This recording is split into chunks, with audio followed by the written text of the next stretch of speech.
एक दिन अच्छी धूप में अकबर और बीरबल महल के बगीचे में आराम से टहल रहे थे।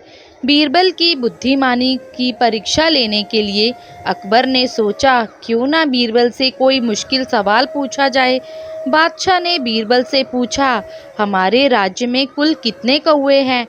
बीरबल राजा के सवाल के पीछे छिपे मजाक को समझ चुके थे और कुछ ही मिनटों में बीरबल ने जवाब देते हुए कहा, महाराज, हमारे यहाँ 80,971 कौवे हैं।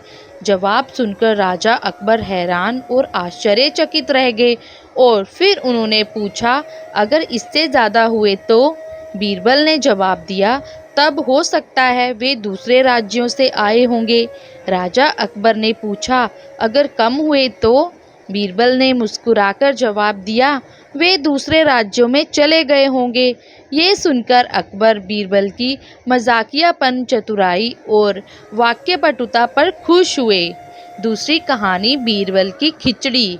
एक बार सर्दी के दिनों में अकबर और बीरबल एक तालाब के किनारे टहल रहे थे। अकबर रुके और तालाब के ठंडे पानी में अपनी उंगली डालकर तुरंत निकालते हुए बोले, मुझे नहीं लगता कि इस ठंडे पानी में कोई एक रात भी इसमें रह सकता है।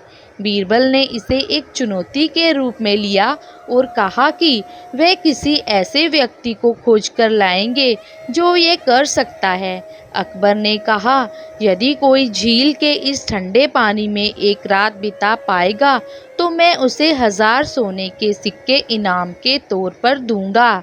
जल्द ही बीरबल को एक ऐसा गरीब आदमी मिला जो 1000 सोने के सिक्कों के लिए इस चुनौती को करने के लिए तैयार हो गया। वह गरीब आदमी पूरी रात उस ठंडे पानी में खड़ा रहा और 2 शाही रक्षकों ने वहां पहरा दिया। सुबह इनाम के लिए उस आदमी को दरबार ले जाया गया। राजा ने उस आदमी से पूछा कि वो इस बर्फीले पानी में रात भर कैसे खड़ा रहा। तो उसने जवाब दिया, महाराज, मैंने कुछ दूर पर एक दीपक रख दिया था और मैं पूरी रात उसे देखता रहा। ये जानने पर बादशाह ने कहा, ये आदमी इनाम के योग्य नहीं है, क्योंकि वह जलते हुए दिए से गर्माहट ले रहा था। वह गरीब आदमी निराश हो गया और बीरबल के पास मदद के लिए पहुंचा। बीरबल अगले दिन दरबार में नहीं गए। अकबर इसका कारण जानने के लिए बीरबल के पास पहुंचे। राजा ने देखा कि बीरबल लगभग 6 फीट ऊपर रखे एक बर्तन के साथ आग के पास बैठे हुए हैं। अकबर के पूछताछ करने पर बीरबल ने कहा, मैं खिचड़ी बना रहा हूँ महाराज। अकबर हंसने लगे और कहा कि ये असंभव है। बीरबल ने कहा, ये संभव है महाराज। यदि कोई आदमी दूर से रखे जलते हुए दीपक को देखकर गर्म रह सकता है तो मैं भी इस खिचड़ी को उसी तरह से पका सकता हूँ। अकबर को बीरबल की बात समझ आ गई और फिर उन्होंने उस गरीब आदमी को चुनौती पूरी करने के लिए पुरस्कृत किया। कहानी से सीख हमें ये मिलती है कि एक उम्मीद की किरण भी लोगों को कड़ी मेहनत करने के लिए प्रेरित कर सकती है। तीसरी कहानी है, मूर्ख चोर। एक बार राजा अकबर के राज्य में एक अमीर व्यापारी को लूट लिया गया।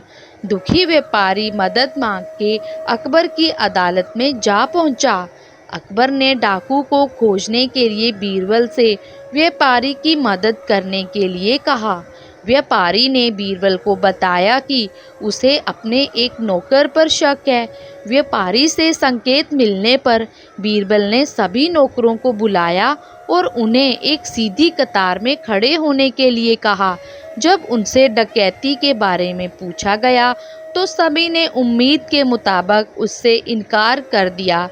बीरबल ने सभी को एक एक छड़ी पकड़ाई और कहा कि जिसने भी डकैती की है उसकी छड़ी कल तक 2 इंच बढ़ जाएगी और इस प्रकार डकैत का पता चल जाएगा। अगले दिन जब बीरबल ने सभी को बुलाया और उनकी छड़ी का निरीक्षण किया तो एक नौकर की छड़ी 2 इंच छोटी थी। व्यापारी ने बीरबल से पूछा कि आपको कैसे पता चला कि चोर कौन है? तो बीरबल ने कहा, ये बहुत ही आसान है। छड़ी के 2 इंच बढ़ने वाली बात से चोर डर गया और उसने अपनी छड़ी को 2 इंच काट दिया ताकि वो पकड़ा ना जाए, और इस प्रकार अपने ही जाल में फंस गया। इस कहानी से हमें ये सीख मिलती है कि सत्य की हमेशा जीत होती है। चौथी कहानी है बीरबल और अंगूठी चोर। एक बार की बात है, राजा अकबर की एक अंगूठी खो गई। ये अंगूठी उनके पिता ने उनको भेंट में दी थी। राजा इस अंगूठी को खो जाने की वजह से बहुत दुखी हुए। अकबर ने बीरबल को बुलाया और उनसे अंगूठी खोजने का अनुरोध किया। दरबार दरबारियों से भरा था। बीरबल ने घोषणा की, महाराज, आपकी अंगूठी इसी दरबार में है और जिसके पास भी है वो उसकी दाढ़ी में एक तिनका फंसा हुआ है। हर कोई एक दूसरे को देखने लगा, लेकिन उनमें से एक आदमी अपनी दाढ़ी को छूने लगा। बीरबल ने सिपाहियों को बुलाया और उस व्यक्ति की ठीक से तलाश करने को कहा। इस प्रकार राजा की अंगूठी मिल गई। अकबर इस बात से हैरान थे कि बीरबल अंगूठी खोजने में कैसे कामयाब हुए। बीरबल ने कहा, महाराज, जो दोषी होगा वह हमेशा डरा हुआ रहता है।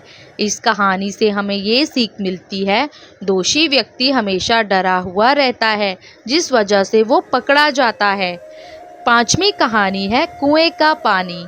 एक बार की बात है, एक किसान को अपने खेत सींचने के लिए पानी की ज़रूरत थी।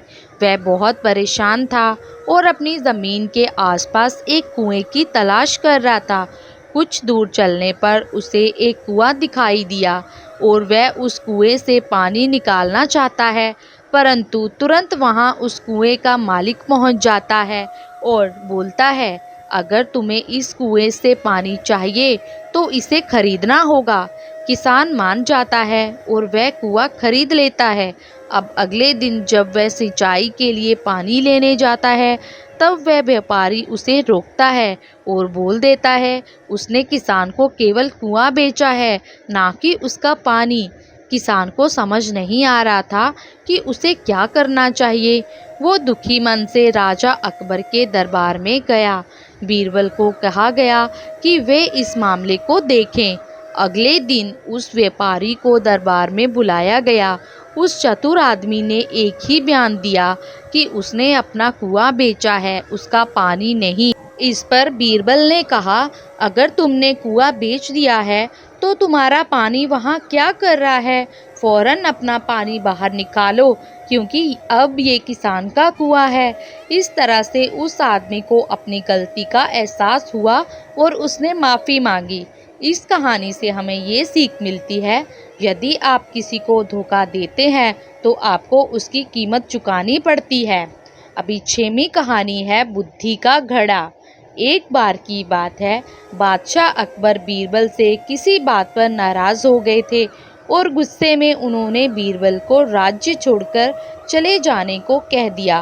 बीरबल ने राज्य छोड़ दिया और पास के एक गांव में एक किसान के घर में शरण ले ली। बीरबल अपना दिन का समय खेत में काम करके बिताया करते थे। कुछ समय बाद राजा अकबर को अपने पसंदीदा दरबारी की याद आने लगी। एक दिन अकबर ने बीरबल को खोजने के लिए अपनी शाही सिपाहियों को भेजने का फैसला किया। सिपाहियों ने सभी दिशाओं में बीरबल की तलाश की, लेकिन वो नाकाम रहे। अकबर ने बीरबल को खोजने के लिए एक तरकीब सोची।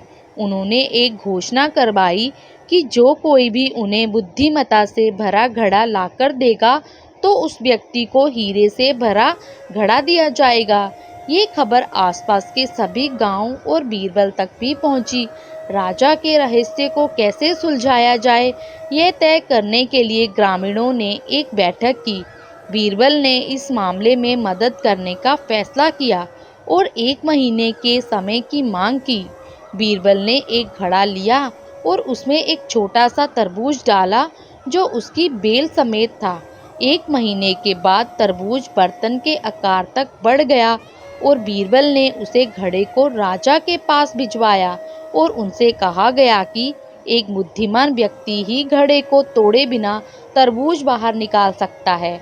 अकबर जान गए ये कोई और नहीं बल्कि बीरबल ही हो सकता है। और फिर क्या था, राजा ने अपने प्रिय बीरबल को अपने पास वापस बुला लिया। इस कहानी से हमें ये सीख मिलती है, जल्दबाजी में काम खराब हो सकता है। सोच समझकर फैसला लेने से हर समस्या का समाधान मिलता है।